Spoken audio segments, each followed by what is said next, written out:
Una vez más, agradezco esta preciosa oportunidad y esperamos que su gracia nos ayude para poder exponer su palabra de manera sencilla, de manera clara, con unción fresca del Espíritu Santo, pidiendo su participación en todo, ya que para estas cosas nadie es suficiente, y aunque eso podría ser un cliché de los predicadores, pero es una bendita verdad, es una bendita verdad. Vamos a invocar el nombre del Señor antes de exponer su palabra. Padre, nos acercamos al trono de la gracia. Nuestro corazón está lleno de reverencia, una plena certidumbre de fe nos es necesaria,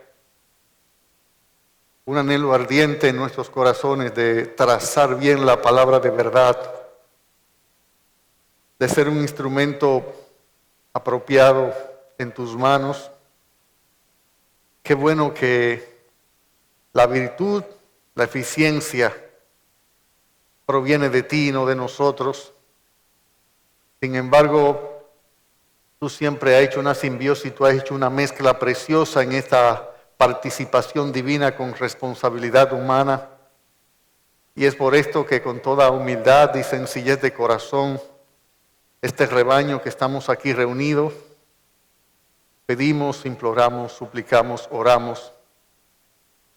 Que tengas a bien, buen Dios y Padre nuestro, abrir nuestros corazones y abrir, como hiciste con Lidia o como el pueblo ante Esdras, Nehemías cuando leía la ley. Haznos estar atentos. Hemos disfrutado ya en la adoración, nos hemos divertido, pero ahora entramos a una fase muy especial. Y es especial porque es tu palabra, porque es tu mensaje, porque es un padre hablándole a sus hijos, amorosa, tiernamente, con exhortaciones, advertencias, instrucciones, amonestaciones y con azotes también. En esta mañana, Señor, haz que cada uno y una estemos hambrientemente atentos y sedientamente atentos. Que cada uno ponga el sentido, que ponga el corazón, que ponga la intención, que ponga la atención, que ponga el ser. Y que todos juntos, como un solo hombre y una sola mujer, tengamos un oído y corazón de adorador en este momento. Ya tuvimos labios así, danos corazones y oídos así en esta mañana. Y permite que la fe pueda ser ejercida en cada palabra predicada. Oro que persuadas, que convenzas, que advierta, que amoneste, que guíe, que ilumine, que enseñe, que instruya, que exhorte, que anime, que humille, que levante, que quebrante y que sane. Todas las cosas que un buen padre, un perfecto padre como tú hace con sus hijos de manera tierna y amorosa. Cumple tu propósito en Iglesia de Convertidos a Cristo en esta mañana. Para tu gloria y nuestro bien oramos en el nombre de Cristo Jesús. Bien, anoche, si ustedes recuerdan un poquito, estuvimos hablando de esa gran salvación que el Señor nos ha dado y cómo dentro de ese combo o paquete o ese todo incluido, el Señor dentro de la salvación incluyó colocarnos filialmente en su familia. Fuimos adoptados y este es el único caso de adopción donde también se le imparte al adoptado, por así decirlo, el tener la misma estirpe como el ADN del padre. Cuando yo voy, nosotros tenemos varios hijos adoptivos, mi esposa y yo. Eso además de todos los jóvenes que tenemos en el hogar, en el orfanato. Y ellos no tienen nada de nuestra genética. Sin embargo, cuando Dios nos adopta, nos imparte su naturaleza y su vida. Este es un caso de adopción donde hay una impartición de la naturaleza propia del adoptador o del adoptante, no sé cómo se dirá correctamente. Este es un caso donde el Señor, según Juan 1:13, fuimos engendrados de Él. Naturalmente, cuando se hace adopción, no se engendra, no se concibe, sino que se hace un proceso legal que reviste al niño o a la niña de los derechos de paternidad de esos padres que lo adoptan. Pero aquí, a más de darnos un derecho, a más de darnos la potestad de la adopción, nos dio la potestad de ser hechos hijos de Dios en el sentido de nacer de Él, de ser engendrado por Él. Y esto es una maravilla. Y esa adopción nos coloca en una relación sin igual, singular, sin par, extraordinaria y maravillosa con Dios.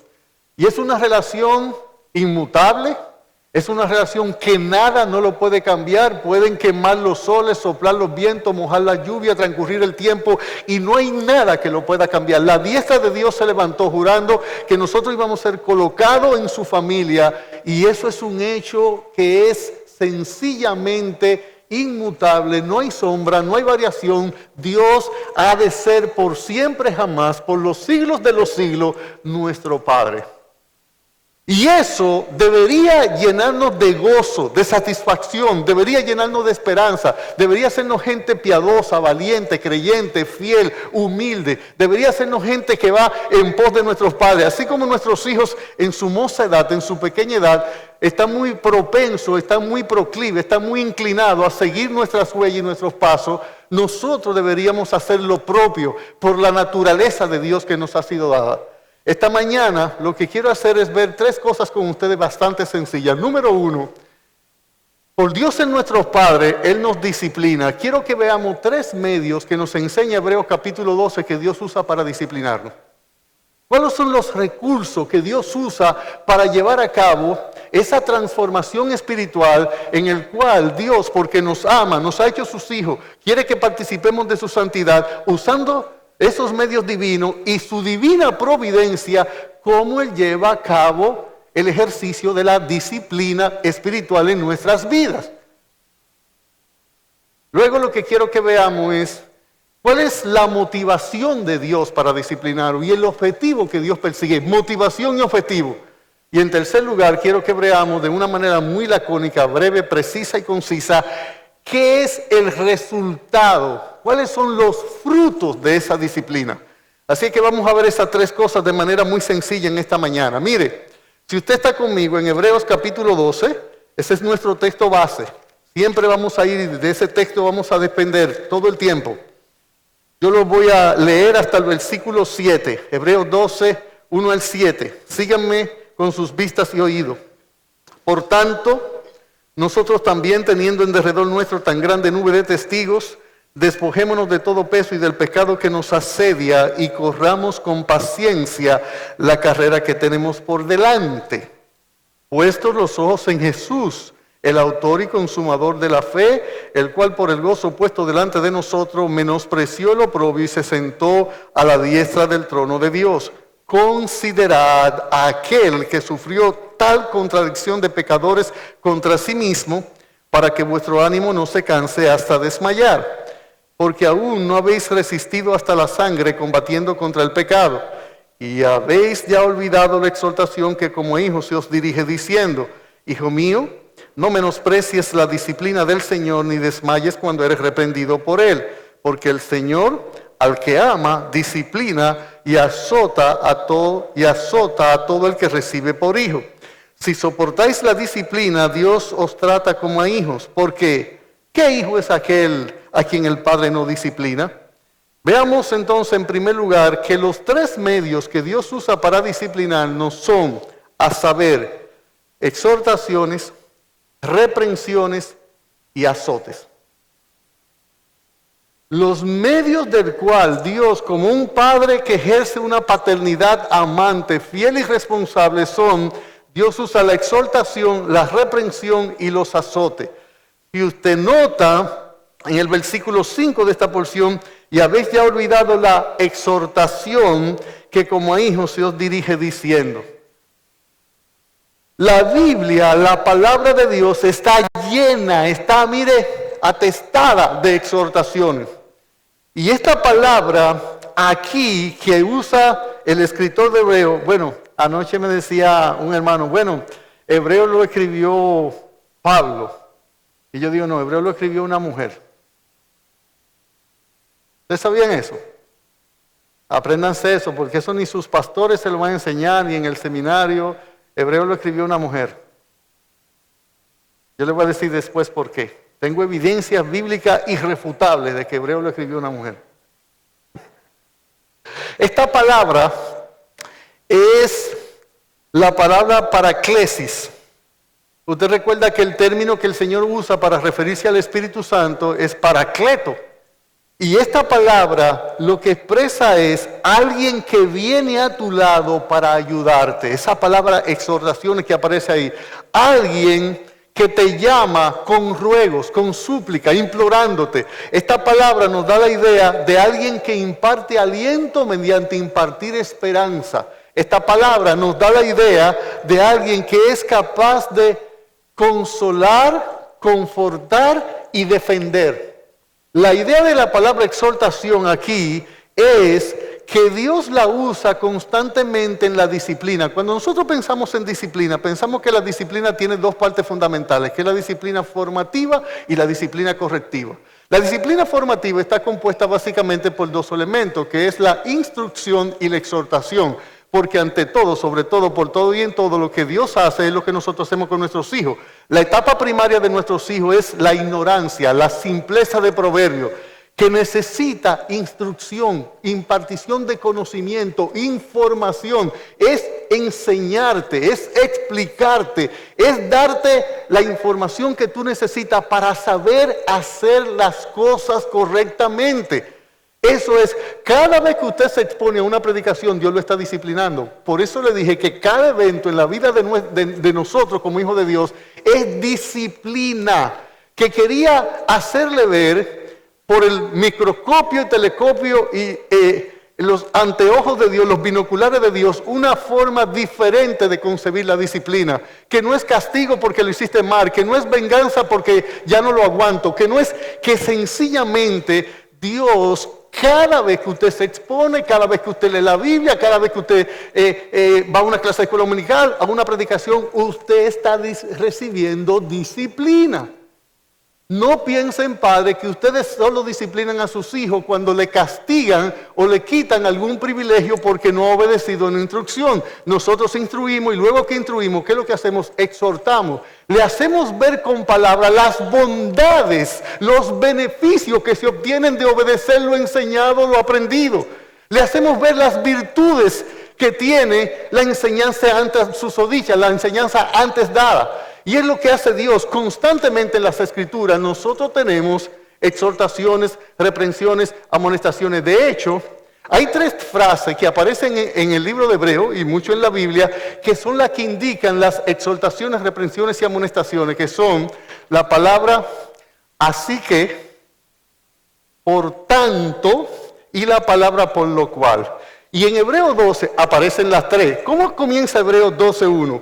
Por tanto. Usted lo puede ver ahí conmigo. ¿Cómo dice Hebreos capítulo 12, versículo 12? Por lo cual, ¿cómo dice Hebreos capítulo 12? Mire conmigo el versículo 28. Así que, estas 3 expresiones usted las va a encontrar muchísimas veces, más de 30 veces, porque cada vez que se daba una instrucción, venía una exhortación. Cada vez que se daba una instrucción, venía una advertencia. Cada vez que se daba una instrucción, venía una amonestación, una reprensión.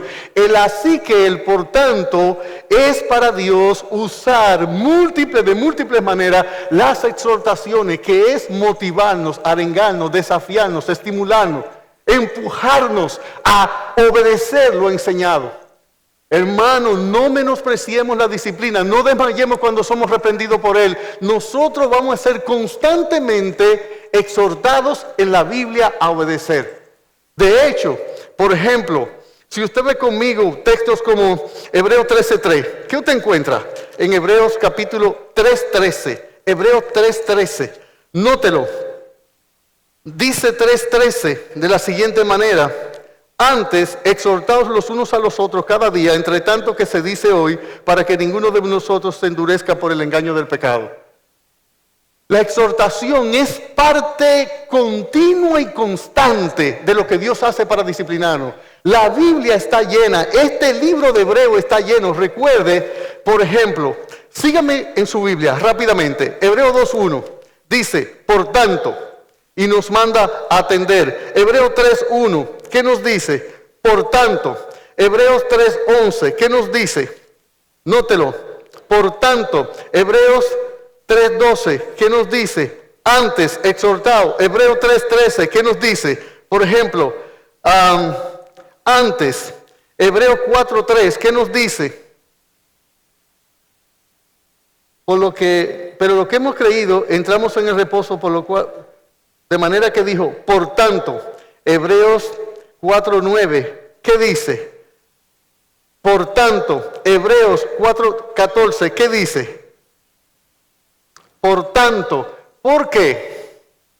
Porque estos creyentes judíos que estaban siendo perseguidos y padeciendo y se querían ocultar en el judaísmo o querían retroceder, necesitaban ser exhortados para ser disciplinados. Hermano, la Biblia constantemente está llena de exhortaciones, de estímulo, de enseñarnos el camino a seguir, de animarnos a seguirlo, de retarnos a seguirlo, de desafiarnos a seguirlo, de estimularnos a seguirlo, de empujarnos a seguirlo constantemente. La disciplina de Dios es formativa y tiene que ver con instrucción y tiene que ver con exhortación. El Señor va a estar en toda su palabra constantemente haciéndonos ver esto. Por ejemplo, una de las cosas que advierte aquí, una de las advertencias muy frecuentes es que no endurezcamos nuestros corazones. Y el escritor de Hebreos cita el Salmo 95, dice, por tanto, si oyereis hoy su voz. La dureza de corazón es un estado de insensibilidad espiritual en el cual el creyente oye la verdad, conoce la verdad, entiende la verdad, cree la verdad, pero no tiene disposición a obedecerla. Y es un estado progresivo en el cual nosotros vamos perdiendo tres facultades fundamentales para obedecer, que es la capacidad de oír, la capacidad de ver y un corazón que responda. ¿Usted recuerda a Deuteronomio capítulo 29, versículos 3 y 4? Venga conmigo a este pasaje, por favor. Deuteronomio, mire esto. Esto es sumamente, debería llenarnos de temor, de pavor reverente. Esto que dice el Señor cuando Él está haciendo una recopilación de la ley, un resumen de la ley. Dice Deuteronomio capítulo 29, versículo 3, las grandes pruebas que vieron vuestros ojos, las señales y las grandes maravillas, pero hasta hoy Jehová no os ha dado corazón para entender, ni ojos para ver, ni oídos para oír.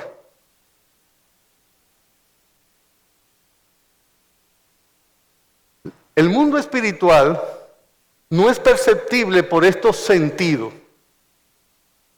Nosotros tenemos el Espíritu Santo y habiendo nacido de nuevo podemos discernir las cosas espirituales. Pero muchas veces nosotros llegamos a un estado, a una condición de tal dureza de corazón que no percibimos la voluntad de Dios, la voz de Dios, la exhortación de Dios, las instrucciones de Dios. Ten cuidado de no estar en una iglesia cantando himnos, leyendo una Biblia, trayendo una ofrenda, haciendo proclamación con tus labios y que tu corazón esté tan distante de Dios como está el oriente del occidente o el naciente del poniente. Podemos perdernos, descender a las llamas del infierno, viniendo a una iglesia varias veces a la semana, haciendo una profesión de labios, con un corazón distante de Dios. El Hijo de Dios escucha las exhortaciones. La Biblia está llena de instrucción y es la forma primaria en que nosotros debemos recibir la disciplina divina. El instrumento más poderoso que un padre tiene para educar, disciplinar, instruir a sus hijos debe ser su voz. Nosotros tomamos decisiones ante la rebeldía de la voz, pero debería ser suficiente nuestras palabras. De hecho, el único ser de la creación que no obedece a Dios, tan solo a la voz, ¿sabe quién es? El hombre. Toda la creación, cuando Dios dijo, existía o seguía el cauce, la línea que Dios trazaba. No nos acostumbremos a desoír las exhortaciones, las instrucciones. Ven cada vez a tu culto con un corazón dispuesto a oír la voz de Dios. Cuando perdemos ese tipo de corazón, perdemos el elemento fundamental de la disciplina. Dios, a través de su palabra, nos va a dar aliento, nos va a dar luz, nos va a dar guía, nos va a dar instrucciones, nos va a traer consolación. Necesitamos ser obedientes a la exhortación. Y Dios, cada vez que de manera personal o de manera grupal nos exponemos a su palabra, estamos siendo formados para ser transformados, para ser corregidos, para darnos luz, para darnos guía, instrucción, para impartirnos sabiduría. Cada vez que vienes a un culto, no vengas a él y salga de él como si tú estuvieras en un cine viendo una película. Un culto no es un show. Estamos diciendo, nos llenamos los labios de decir que tenemos en nuestras manos la mismísima palabra insuflada de Dios, inspirada de Dios, revelada de Dios, iluminada por Dios. Pues no la tratemos menos de ahí. Escucha, atiende. El libro de Proverbios nos manda mucho a oír. Pero no se está refiriendo a oír como que el sentido físico del oído pueda percibir el sonido de las palabras. La distancia más grande en el universo es del corazón a la razón. De ahí a aquí. Y hay demasiadas verdades que se pierden en ese tramo, en esa distancia. Demasiadas verdades, porque el pueblo de Dios perdió el oído, perdió ese corazón que venía con reverencia, que venía con atención, que venía con hambre, que venía con sed, que venía con ganas, con un corazón aparejado, preparado, listo, dispuesto para recibir la palabra. Un buen corazón, un buen terreno donde la semilla cae, la semilla florece y la semilla fructifica. Debemos entender que Dios se vale de las exhortaciones como un medio para disciplinarnos. Por tanto, se hace necesario, se hace imprescindible que nosotros tengamos una actitud realmente correcta cuando estamos frente a la Biblia. Sí, podemos jugar, podemos cantar, nos podemos divertir. Dios se alegra de eso, Dios está de acuerdo con eso. Pero, cuando vamos a la palabra, cuando estamos en la palabra, necesitamos atender cuando Dios habla. Y la atención es más que la fijación de su mirada en la persona que habla. Es una disposición de corazón a la obediencia. Spurgeon decía que si cuando él estaba predicando había un ciego en su audiencia, él le miraba para ver si tenía el oído en dirección a su voz. ¿Sabe? Proverbio dice, si inclinar es tu oído. Ok, no estamos hablando literal y físicamente de usted hacer esto. Dime, Señor. Estamos hablando de un corazón que quiere recibir la exhortación, que quiere recibir la instrucción, que quiere recibir el consejo. No pierdas ese corazón, porque la escalera que nos lleva a nosotros a negar la fe que antes profesábamos tiene 4 pasos que lo da Efesios capítulo 2 y Efesios capítulo 3. Por causa del tiempo yo no puedo llegar ahí, pero también la Biblia no solo se vale de exhortaciones, de palabras llenas de aliento, de motivación, de consejo, de esperanza, de ánimo, de insuflar ánimo, también de reprensiones. Toda verdadera disciplina o toda verdadera educación del carácter y la conducta humana tiene aliento y también tiene confrontación. Los padres de hoy no quieren confrontar. La educación la han hecho un proceso más divertido que cualquier otra cosa. Se ha podido comprobar que la naturaleza humana, cuando está motivada, es más capaz de percibir, de atender, de aprovechar las cosas. Pero nunca olvidemos que ante una naturaleza pecaminosa, un corazón rebelde, nosotros estamos expuestos a que necesitamos ser confrontados. La palabra griega que aparece aquí de reprensiones en este capítulo 5 y 6 de Hebreo es la palabra elencho y significa convencer, acusar y redarguir. Dios te disciplina cuando te confronta con las Escrituras. Dios te disciplina cuando te hace ver, cuando te redarguye. La palabra redarguir significa convencer del error cometido. Confrontar. Venimos a escuchar la palabra de Dios y cuando leemos la palabra de Dios somos confrontados porque tenemos un corazón rebelde, tenemos un corazón extraviado, tenemos un corazón malo, tenemos un corazón pecador. Y la Biblia está llena de esto hecho. De hecho, los así que de Hebreo, casi siempre que lo introduce es para hablar de una confrontación fuerte. Esta palabra significa sacar a la luz un error, una falta que se está cometiendo. Esta palabra significa enfrentar, decir de frente a alguien el hierro, la desobediencia, la rebeldía. Esta palabra significa poner algo en evidencia, en manifiesta, sacarlo a la luz. Hacerle un exégesis que está abajo y ponerlo a la luz para que sea evidente a todo. La Biblia cuando nos amonesta nos está disciplinando. Dios usa la amonestación como un método, un medio por excelencia para disciplinarnos. Disciplina formativa, te instruyo. Ante la instrucción te exhorto. Disciplina correctiva, te amonesto. Disciplina correctiva, traigo algún tipo de castigo.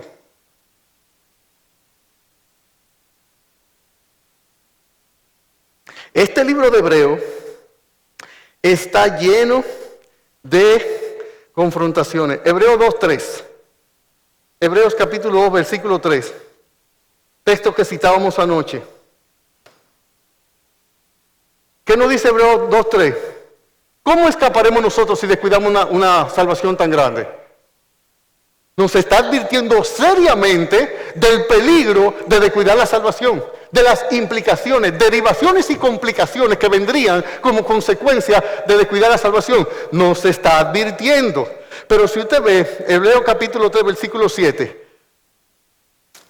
Hebreo 3:7, está lleno de los así que revelan amonestaciones o confrontaciones, dándonos a entender lo errado de nuestro camino. Por lo cual, como dice el Espíritu Santo, si oyereis hoy su voz, no endurezcáis vuestros corazones. ¿Qué nos dice Hebreos capítulo 10, versículo 26? Hebreos 10, 26, 29.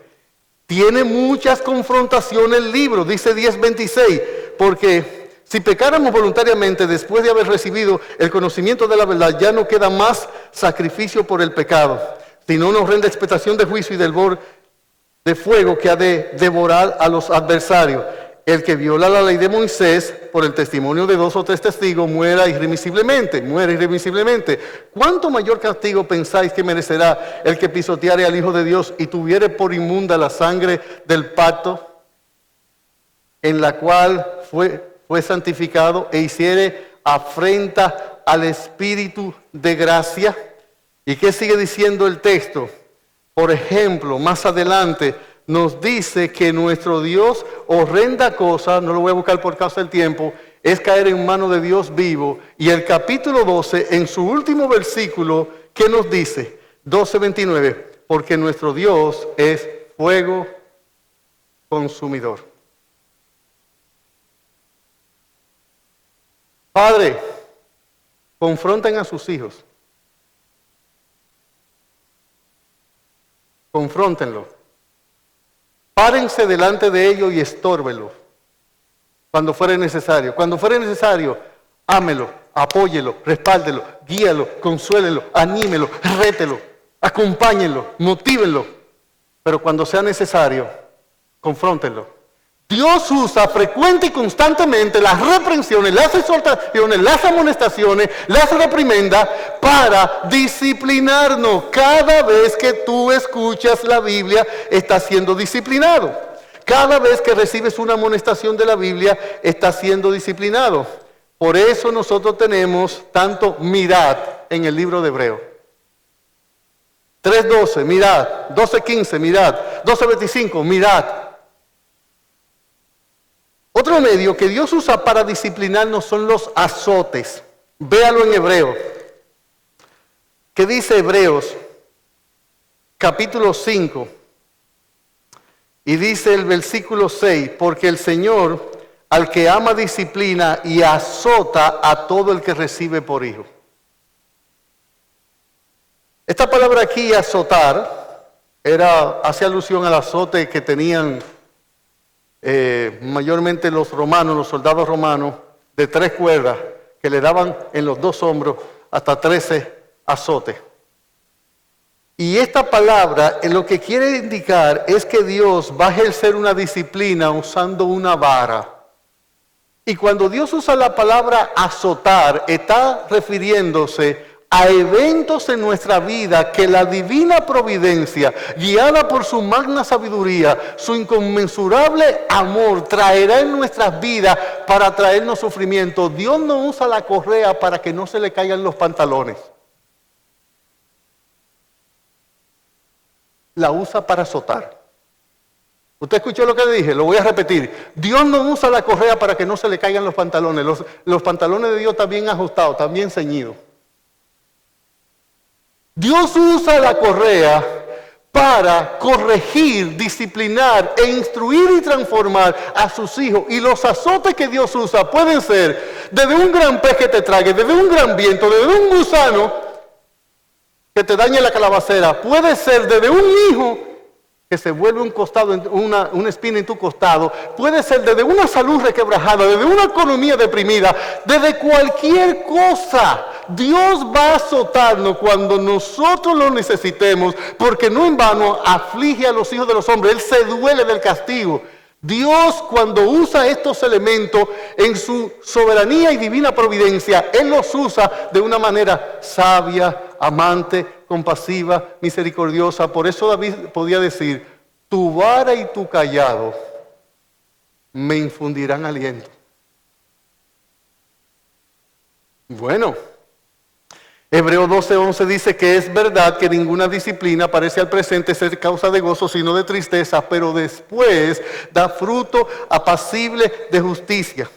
Dios tiene muchos tipos y marcas de azote. Y lo va a hacer con tu vehículo cuando lo necesite, lo va a hacer hasta con el perro de tu casa, con tu vecino, con tu hijo, con tu esposa, con tu madre, con tu hermano, con tu pastor, lo va a hacer con tu profesor, lo va a hacer con tu jefe, con tu subalterno. Dios va a usar sus azotes de 1000 maneras diferentes. Siempre, siempre, siempre, siempre movido por su amor, nunca, nunca, nunca movido por el odio, la decepción. Pero los va a usar. En los 2 últimos años de nuestra vida familiar, nosotros nos hemos visto envueltos, mi esposa y yo, nuestra familia, en 6 eventos muy fuertes. 2 de ellos involucran muerte. En otro, la salud de mi esposa. Mi esposa está diagnosticada con cáncer. Usted sabe que acaban de operarla ahora mismo.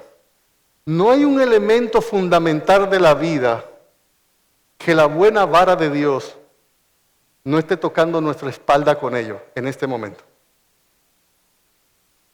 No hay un elemento esencial, desde la pérdida de seres muy queridos hasta pérdida de salud en niveles muy altos, hasta tener que ir a tribunales y por lo menos ante fiscales.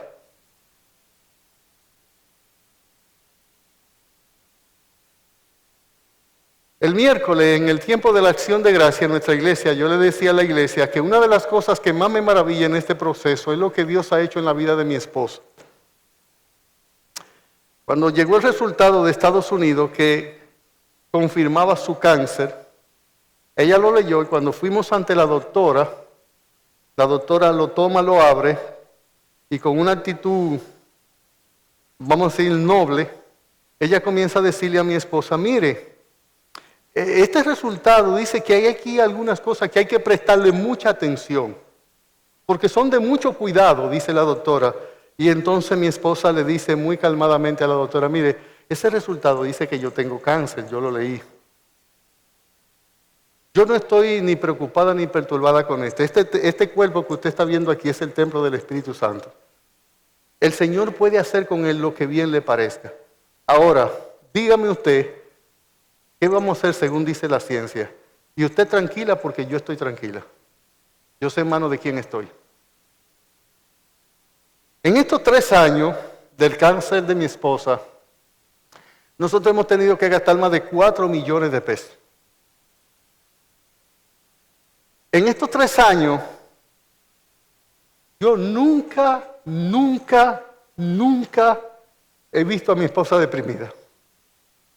Nunca la he visto triste siquiera. Eso es cuando nosotros estamos conscientes de quién es el Padre que tenemos, y más que una simple afirmación, es una gran convicción. Eso cambia la actitud frente a la vida. Eso me hace mirar de frente, y eso me hace, como dice Hebreos 12:15, mirad bien, levanten la mirada, está más allá el propósito, el amor que te guía, la bondad que te sostiene, la misericordia que te sustenta, va más allá de cualquier evento, por grande o duro que parezca. Si nosotros no entendemos que aun cuando Dios permite situaciones de grande conflicto y de grande dolor, te pueden azotar, como dice Hechos capítulo 5, versículo 40 al 42, que los discípulos salieron de la presencia del concilio gozoso de haber sido tomados por digno de padecer afrenta por causa del nombre. No he visto a nadie que le peguen al látigo y se ría, a menos que ese corazón esté plenamente convencido que un buen padre, con un buen propósito, con un gran amor, está guiando, sosteniendo cada elemento de los eventos que ocurren en nuestra vida, con propósitos que se justapone, que van muy por encima de lo que yo como humano puedo querer, puedo conseguir o puedo lograr. Un medio que Dios usa para traer disciplina, para forjar el carácter, porque el carácter humano es como el hierro. No es un material muy dúctil, no es fácil de moldear. ¿Qué es lo que hace el herrero a diferencia del alfarero? El herrero pone el hierro y lo somete a fuertes grados de calor en fuego. Cuando él cree que el fuego ya ha podido penetrar o ablandar un poco el hierro, él no toma el hierro con la mano, por lo regular el hierro se toma con una pinza. Y no lo pone sobre una mesa de madera, lo pone sobre un yunque. ¿Y qué es un yunque? Un hierro macizo, fuerte. Y el herrero no toma una pinza ni sus manos. ¿Qué toma él? Una mandarria. Yo estoy hablando del herrero rudimentario, ¿verdad? Y comienza a golpear hierro contra hierro y debajo hierro macizo.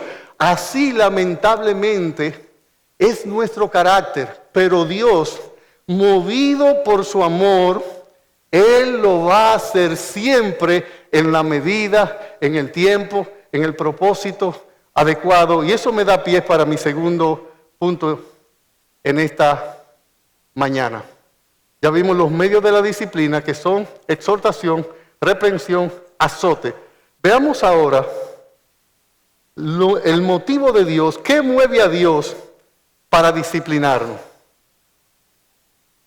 Bueno, lo que mueve a Dios para disciplinarnos es el hecho de que somos sus hijos y Él nos ama.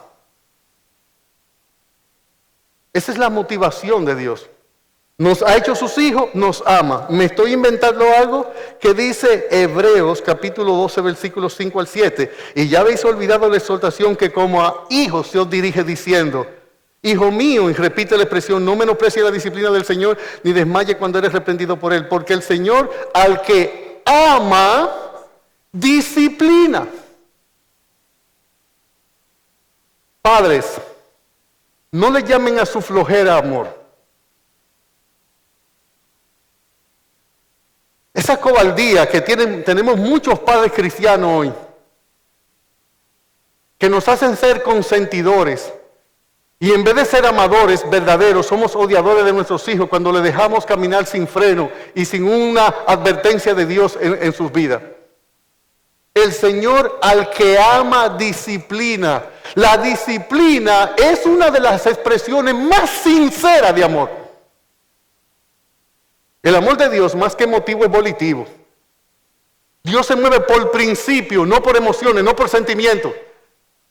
Y el amor de Dios, que es ciertamente verdadero, cuando tiene que infligir amorosamente dolor, dolor amorosamente infligirá. Cuando Dios tiene que hacernos pasar por un proceso en el cual Él quiere desarraigar de mi corazón ese orgullo, esa soberbia, esa incredulidad, esa lascivia, esos chismes. Cuando Él quiere quemar mis labios con fuego santo, Él va a traer cualquier aflicción, porque repito, los azotes de Dios pueden ser hasta un huracán que daña mi casa, hasta un infarto que quebranta mi corazón.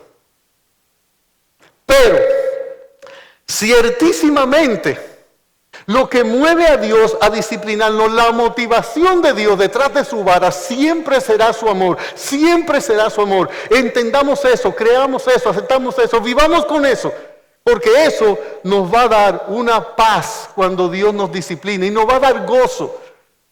Cuando existía la Unión Soviética Socialista, los creyentes tras la cortina de hierro, apresados por la KGB en Rusia y en la Unión Soviética Socialista, intercambiaban en las cárceles de Rusia azotes para que le permitieran predicarle a los presos y a los policías en la cárcel. Ellos le decían a los policías: ustedes nos azotan y nos dan permiso para predicar el Evangelio. Este Evangelio ya no se puede predicar en estos días.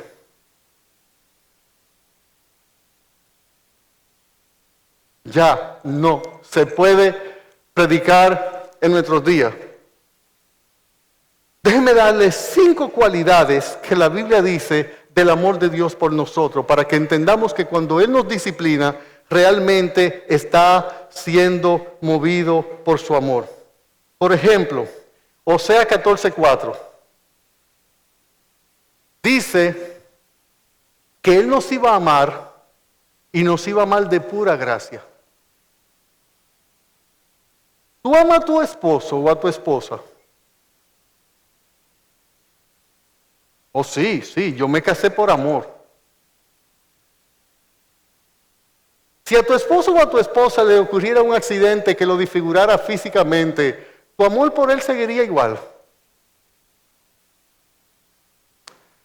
Si tu esposo o tu esposa te es infiel, ¿tú lo amarías igual? Bueno, le dijo la mula al freno.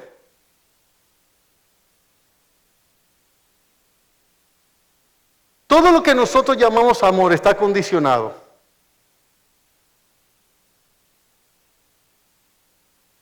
El amor nuestro está basado, y eso es propio de humano, no es necesariamente malo, en cualidades que posee el objeto o la persona que amamos. Sus atractivos estimulan nuestro afecto. Del único que dice la Biblia que le veremos sin atractivo para que le deseemos es de Jesús. Eso es un contrasentido. Pero la mayoría de nosotros realmente, si nos pegan el amorómetro por una persona, veremos que ese amor está muy condicionado a una serie de circunstancias, y que si esas circunstancias desaparecen, nuestro amor se va extinguiendo y se va evaporando.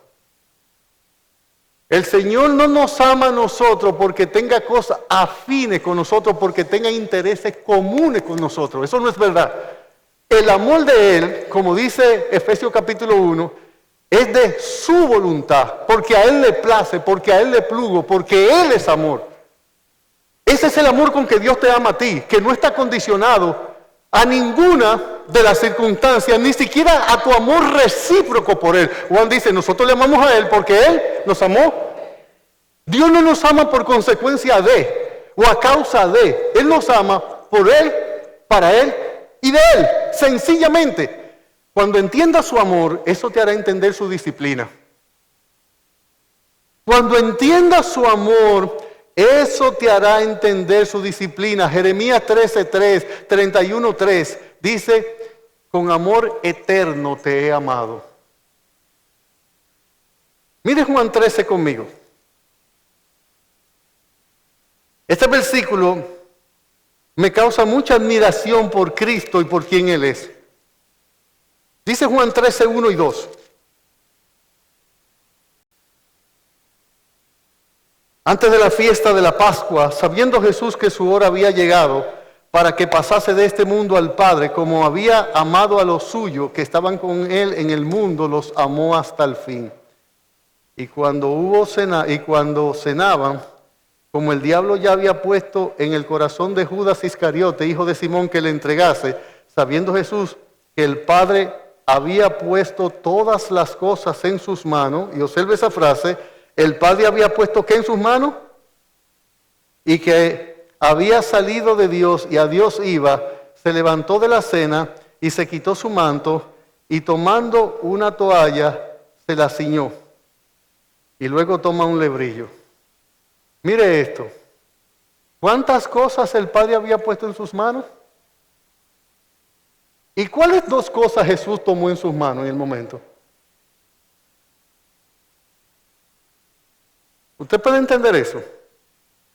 ¿Cómo un hombre cuyas manos son todopoderosas, tiene todo poder, no hay límite para él, agarra con una mano todopoderosa que podía detener el paso del tiempo, podía cambiarlo todo, y toma una ponchera, un lebrillo y una toalla, y comienza a lavarle los pies a alguien que lo va a traicionar poco después, a alguien que lo va a maldecir y a negar poco después, y a otros que van a salir huyendo dándole las espaldas.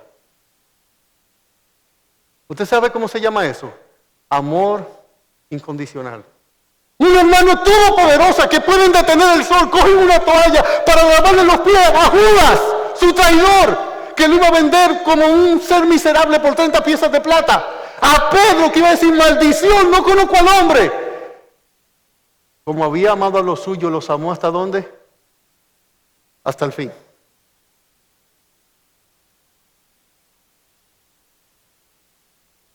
Un amor que es a pesar de los pesares. Dice Romanos capítulo 5, versículo 8, que Él amó a los pecadores.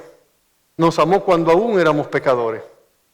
Un dato que me llama mucho la atención es que en el Nuevo Testamento, casi cada vez que hace referencia al amor de Dios por nosotros, usa el verbo amar en pasado. Juan 3:16 dice, porque de tal manera, Gálatas 2:20 dice, con Cristo estoy juntamente crucificado y ya no vivo yo, mas vive Cristo en mí, y lo que ahora vivo en la carne lo vivo en la fe del Hijo de Dios, el cual Apocalipsis 1:5, y de Jesucristo, el testigo fiel, el cual nos amó y nos lavó de nuestro pecado con su sangre. ¿Y por qué? ¿Por qué en pasado? Porque nos amó cuando aún éramos pecadores. Que Dios no comenzó a amarte ahora porque tú te volviste humilde o fiel. Él te amó cuando tú y yo éramos la antítesis de lo que Él quería, el contrasentido perfecto. Es un amor que no está basado en nada de estas cualidades que nosotros podemos poseer. Este es un gran amor, es un inmenso amor, inconmensurable amor, es un extraordinario amor, sin igual amor. Y por eso Juan 3:16 dice que ese amor es de tal manera, dando a entender que no es medible ni cuantificable, que no hay amorómetro que pueda indicar la intensidad o la inmensidad de su amor. Es por ti. Es por ti, ese amor es por ti. Ese amor es por mí, ese amor es por nosotros. Juan admirado, dice en 1 de Juan 3:1, mirad cuán amor nos ha dado el Padre, que seamos llamados ¿qué? Hijos de Dios. Ahí está la inmensidad de su amor. Y lo que mueve a Dios a disciplinarnos es su amor. Somos sus hijos. Mire conmigo finalmente sobre esta porción a Romanos capítulo 8, verso 35.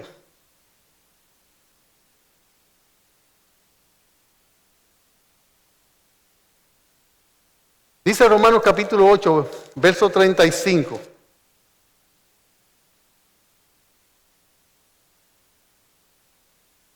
¿Quién nos separará del amor de Cristo? ¿Tribulación o angustia, o persecución, o hambre, o desnudez, o peligro, o espada? Como está escrito, por causa de ti somos muertos en todo tiempo, somos contados como ovejas de matadero. Antes, en todas estas cosas, somos más que vencedores por medio de aquel, y otra vez verlo, ¿cómo está? Que nos amó. Por lo cual estoy seguro Una de las cosas que más seguridad le da a un ser humano en la vida es sentirse amado, saberse amado. Y usted ha escuchado cuáles son las características del amor de Dios por nosotros, por lo cual estoy seguro de que ni la muerte, ni la vida, ni ángeles, ni principados, ni potestades, ni lo presente, ni lo porvenir, ni lo alto, ni lo profundo, ni ninguna. Pablo dijo, espérate, y si se me olvidó una cosa que yo no he mencionado, él se ha ido a todos los extremos, muerte, vida, futuro, presente, porvenir, peligro, desnudez, espada, y dice, si se me olvidó una cosa, él dice, y ninguna otra cosa creada. ¿Y qué es lo único que existe que no fue creado? Dios. ¿Qué pasa con eso? Ni ninguna otra cosa creada nos podrá separar del amor de Dios que es en Cristo Jesús, Señor nuestro. Ese amor que Dios te tiene es el que lo mueve a disciplinarte. Es el que le mueve a Él a disciplinarme a mí. Por eso yo debería recibir esa disciplina con una actitud diferente. Voy a leer 2 versículos para dejar este punto. Mire conmigo, por favor, a Proverbios 3:12.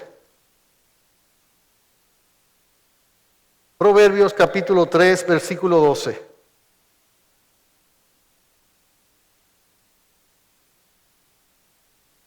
Dice,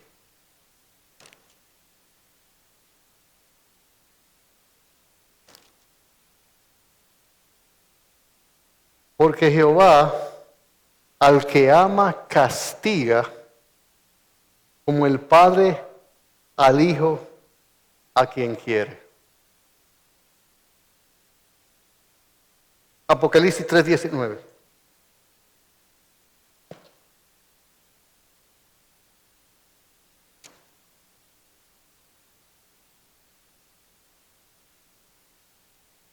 Dice, yo reprendo y castigo a todos los que amo. Sé pues celoso y arrepiéntete.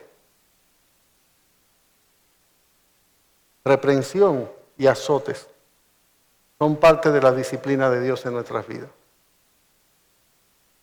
Así que, mis hermanos, pasemos al último asunto en cuestión en esta mañana.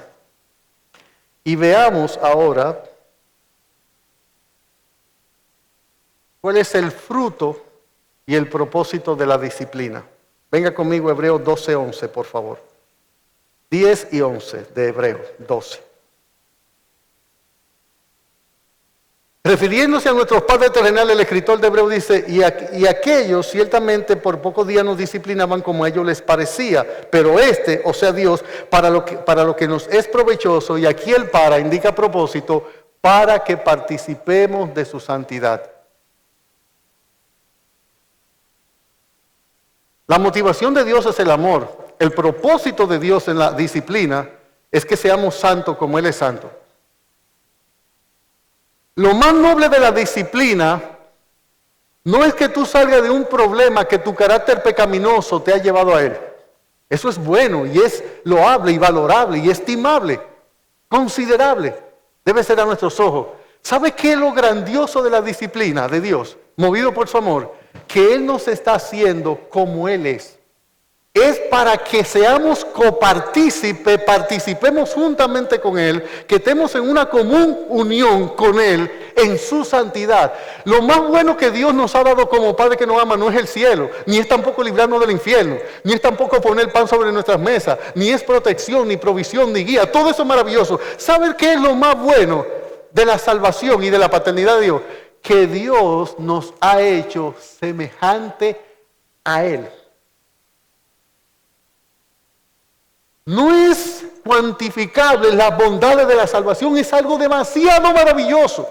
De hecho, quiero afirmar y reafirmar y confirmar y sostener y mantener y llover sobre mojado. Hermano, no hay salvación sin santificación. No hay tal cosa como que Dios te salvó y tú sigues siendo igual porque tú eres así. Entonces tú te pareces a tu padre. Tú eres como tu padre. Tienes la genética de tu padre. Y el ADN de los hijos de Dios, ¿sabe cuál es? Santidad y paz. Lo dice Ahí en Hebreos 12:14, nosotros no vamos a entrar, esto tiene mucho material que yo no puedo entrar a él por causa del tiempo, pero todo verdadero salvado, todo verdadero regenerado, justificado, perdonado, transformado, perdonado, que va a ser futuramente santificado y futuramente glorificado, realmente la santidad es una característica prominente de su carácter. Si Dios te salvó, te santificó, porque Dios le pone su estirpe, su estampa, su sello, su estilo, su característica distintiva de Dios. Y aunque Dios es perfecto en todos sus atributos, Él no es uno más que otro. La santidad es el atributo de Dios más destacable en la Biblia, porque es en contraposición a la pecaminosidad del hombre. Dios quiere, cuando usa exhortaciones, amonestaciones, instrucciones, azote, sufrimiento, dolores, padecimiento, cuando usa en nosotros adversidades, pruebas, Él está forjando nuestro carácter en su amor para que seamos como Él es. Y Dios, ante todo, sobre todo, por todo y en todo, es santo, 3 veces santo. En el cielo, nosotros no vamos a estar diciendo, Dios de misericordia, o no dicen los seres angelicales, Dios de misericordia. ¿Sabe lo que dicen los seres angelicales? Santo, santo, santo. Y Dios quiere en la disciplina, te va a hacer participar, me va a hacer copartícipe de su santidad, de que Él es un ser totalmente apartado del pecado. Y esa estampa, ese estirpe de Dios, ese sello de Dios, esa característica prominente del carácter de Dios, sobresaliente, pujante de su carácter, es lo que Él va a influir. Cuando tú estás en el trabajo y están siendo injustos contigo, con el salario, con el trato, tu corazón y mi corazón de humano está pensando cómo tú vindicar tu derecho. Y Dios está pensando, ¿cómo lo hago más humilde? ¿Cómo lo hago que me mire a mí, que me vea a mí? ¿Cómo lo hago que Él sea una fiel expresión del carácter de Cristo, de amor, de bondad, de fe, de mansedumbre, de templanza? Nosotros estamos preocupados por pan y por hijo y por esto, y eso es legítimo, es propio de un ser humano como nosotros. Pero Dios, que es siempre más elevado, cuyos caminos y pensamientos se sobreponen por los nuestros, está pensando cómo en ese proceso humano Él va elevando nuestras miradas, nuestro carácter, nuestra conducta y nos va haciendo semejante a Él. Hermano, el problema de Dios nunca fue los egipcios, fue Israel. Si se puede decir que Dios tiene problemas, ¿sabe cuál es el mayor problema que Dios tiene? Convertir a los convertidos.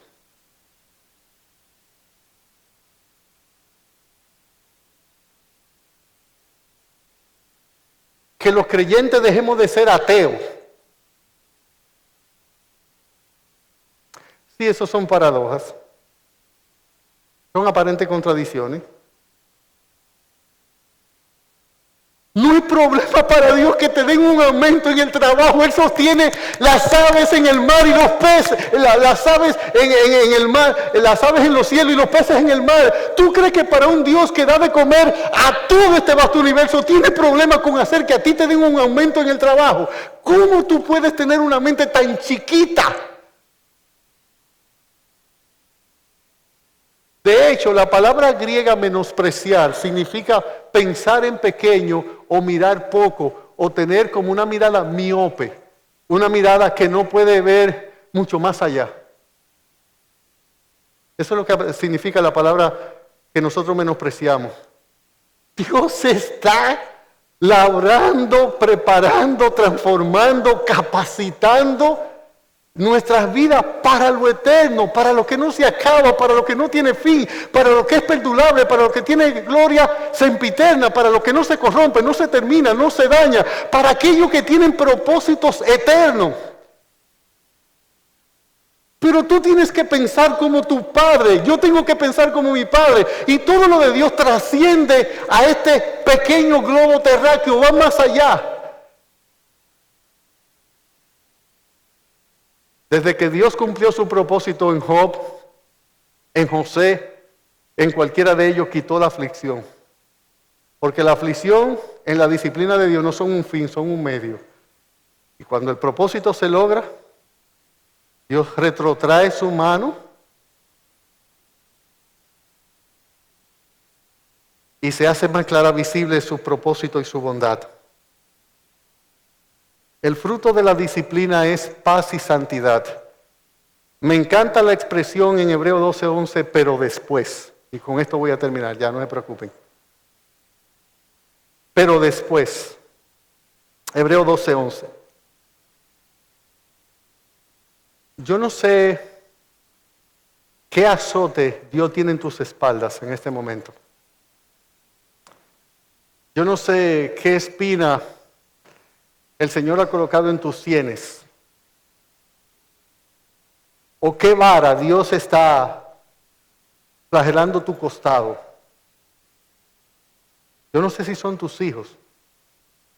Yo no sé si es tu salud o tu economía o es tu entorno laboral. Yo algo sé por las Escrituras. Dios está en control. Dios tiene un plan. Dios te ama.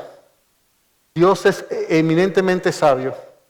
Dios sabe más que tú y como yo cómo hacernos felices. Dios no es que Él ve el futuro, Él ordena el futuro. Y no hay nada capaz en esta vida de quitar su amor por ti, ni de hacerlo cambiar. Su amor por ti es inmutable y eterno, incondicional, y nadie te puede separar de Él. Y aquí la palabra, pero después, esta disciplina, la palabra ejercitar, que aparece ahí del griego, viene la palabra nuestra en español, gimnasio.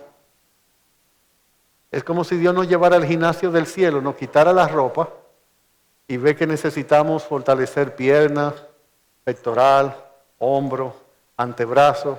Y Él va a traer una serie de situaciones en nuestra vida donde nos vamos a poder ejercitar para que no pase lo que dice Hebreos 12:12, que vamos a ver parte de eso mañana. Que nosotros no tengamos manos caídas y rodillas paralizadas. Para eso necesitamos ejercitarnos. Y necesitamos ejercitarnos en la fe que dice Hebreos capítulo 11, en la fe que tuvo Cristo que se nos da como modelo. Y entonces el fruto de eso va a ser una paz que nadie podrá quitar y justicia. A lo mejor la circunstancia con que Dios te disciplinó es permitiendo una injusticia en tu vida, pero te llevó a cumplir toda justicia. Cuando Juan el Bautista, Cristo va donde Juan el Bautista para ser bautizado, Juan dice, no, tú tienes que bautizarme a mí. Cristo le dije, deja, así conviene que cumplamos.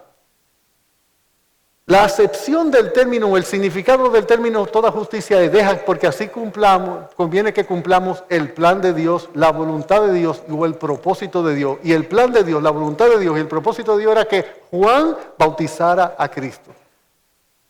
Precisamente en el proceso de crecer en santidad y de disciplina en su amor, nosotros vamos a pasar a lo mejor por muchos momentos en que vamos a sentir que no se está haciendo justicia con nosotros y que no se nos está tratando como debemos. Pero haz tú lo justo delante de Dios, cumple su propósito, cumple su voluntad, pon su reino a vivir en medio de ese lugar. Y lo que va a pasar transcurrido el tiempo, pero después, es que el Señor te va a exhibir y a levantar, como lo hizo con los hombres o mujeres que fueron fieles a Él en la aflicción, porque vieron en esa aflicción su amor, hasta que Dios los tomó de abajo y los exaltó. Y vas a tener, escuchen esto, porque con esto voy a terminar, y es muy importante este pensamiento. Una de las cosas que nos hace rehusarnos a veces a someternos a la disciplina de Dios, es que nosotros nos sentimos temerosos y perdemos la paz. Y por miedo a no sufrir, nosotros elegimos buscar nuestro propio medio de defensa y no cumplimos la voluntad de Dios en el proceso de la disciplina. Abortamos el proceso de disciplina, procurando nuestro bienestar, nuestra seguridad, nuestra felicidad y nuestra dignidad. Y huimos del látigo de Dios, de la vara de Dios, del amor de Dios, de la disciplina de Dios, de sus exhortaciones, reprensiones, amonestaciones y azotes. Huimos de ello. De que procurando nuestra paz, nuestra seguridad y nuestra dignidad.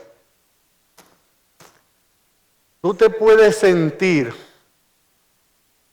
1000 veces, 1,000,000 de veces con más paz y más seguridad en un horno de fuego y en un foso con leones dentro de la voluntad amorosa de Dios que en un palacio dentro de tu voluntad personal.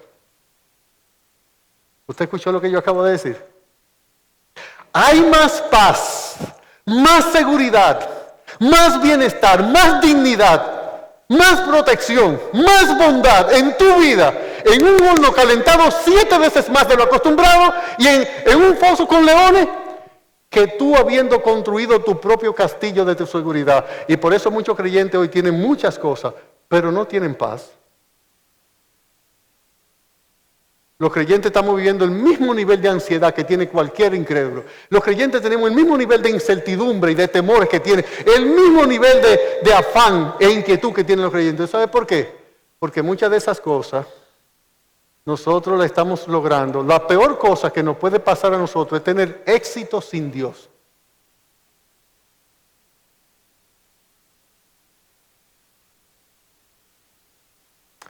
En el seno de mi alma una dulce quietud se difunde embargando mi ser. Una calma infinita que solo podrán los amados de Dios comprender. Paz, paz, cuán dulce paz, es aquella que el Padre me da. Yo le ruego que inunde por siempre mi ser en sus ondas de amor celestial. Qué tesoro yo tengo en la paz que me dio y en el fondo de mi alma de estar tan tranquilo, tan segura será mientras miro los años pasar. ¿Tú quieres saber lo que es paz verdadera? ¿Tú quieres saber lo que es paz que no la quita un hijo, ni un esposo, ni una economía, ni una enfermedad, ni un trabajo? ¿Tú quieres ver cómo es una paz que sobrepasa todo entendimiento? Porque ¿dónde es que se pierde la paz? No es aquí y aquí, en la mente y en las emociones. No es aquí que se pierde la paz. Usted ha leído lo que dice Filipenses capítulo 4, versículo 5, versículo 6. Y la paz de Dios que sobrepasa todo entendimiento guardará vuestros pensamientos y vuestros corazones. La idea ahí, en el pensamiento en griego, es que esta bocina eres tú, este atril es Satanás, y discúlpeme la modestia, yo soy Cristo. Satanás quiere quitarte tu paz, y Cristo dice, yo soy el guarda de su paz. Porque guardará vuestros pensamientos y vuestros corazones ¿en quién? Tú guardarás en completa paz aquel cuyo pensamiento en ti persevera, porque en ti ha confiado, Señor. El fruto de la disciplina es justicia y paz. Justicia porque muchas cosas que Dios te permitió experimentar injustas, Él la va a poner en su justo lugar. Justicia, sobre todo, ante todo, por todo y en todo, porque tú habrás cumplido la voluntad de Dios y es lo más justo que tú puedes hacer.